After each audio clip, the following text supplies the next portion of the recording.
Hello everyone, সবাই কেমন আছেন? আশা করি অনেক অনেক ভালো আছেন। আর আমরা জানি সম্প্রতি একটি মেয়ের বিয়ে হয়েছে, যার বয়স খুবই অল্প, আর তার নাম হচ্ছে লুবাবা। এবং আপনি যদি বলেন আমি এখনো বিয়ে করিনি, এইটার ইংরেজি আপনি কিভাবে বলবেন? আর এই জিনিসটা আমি শেখাবো এই ভিডিওতে। আমার সঙ্গেই থাকবেন। Let's go.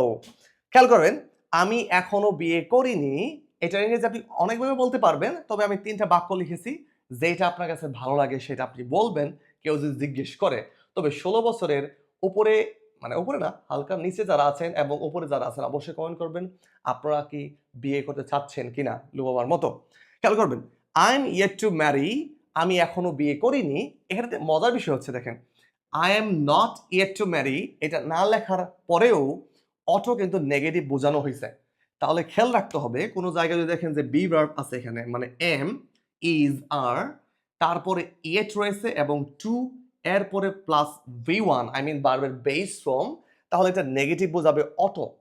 So I am yet to marry, আমার এখনো বিয়ে করার বাকি আছে। আপনি যদি বলেন যে আমি এখনো আসি নাই, এটা আপনি বলতে পারেন যে I am yet to come, তার মানে আমার এখনো আসার বাকি আছে। এটাতে অনেক বাক্য আপনি বানাতে পারেন।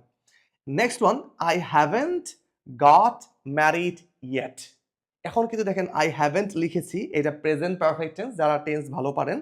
I haven't got married yet, আমি এখনো বিয়ে করিনি। তবে গেট যদি কোনো জায়গায় থাকে, বুঝবেন এরপরে কোনো ভার্ব আসলে আমরা বি থ্রি ইউজ করব। এই জন্য কিন্তু বি থ্রি ইউজ করা হয়েছে এখানে। I haven't got married yet, আমি এখনো বিয়ে করিনি।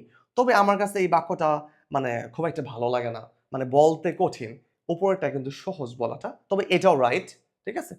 And the last one, I am not married yet, তার মানে এটাও আপনি ব্যবহার করতে পারবেন। হ্যাঁ, এটাও মোটামুটি এটার মধ্যে কিন্তু সহজ। I am not married yet, আমি এখনো বিয়ে করিনি বা আমি এখনো বিবাহিত না। সো কারা কারা বিবাহিত না এবং কারা কারা বিয়ে করতে চাচ্ছেন অবশ্যই আমার কমেন্ট বক্সে জানাবেন। আমি ট্রাই করবো একটু হেল্প করার জন্য। সো এই ৩ টা বাক্য আপনি ইউজ করতে পারেন, তবে আমার কাছে পার্সোনালি এই বাক্যটা বেশি ভালো লাগে। আর আপনিও জানাবেন কোন বাক্যটা বেশি ভালো লেগেছে বা বলতে সহজ। That's it. দেখা হবে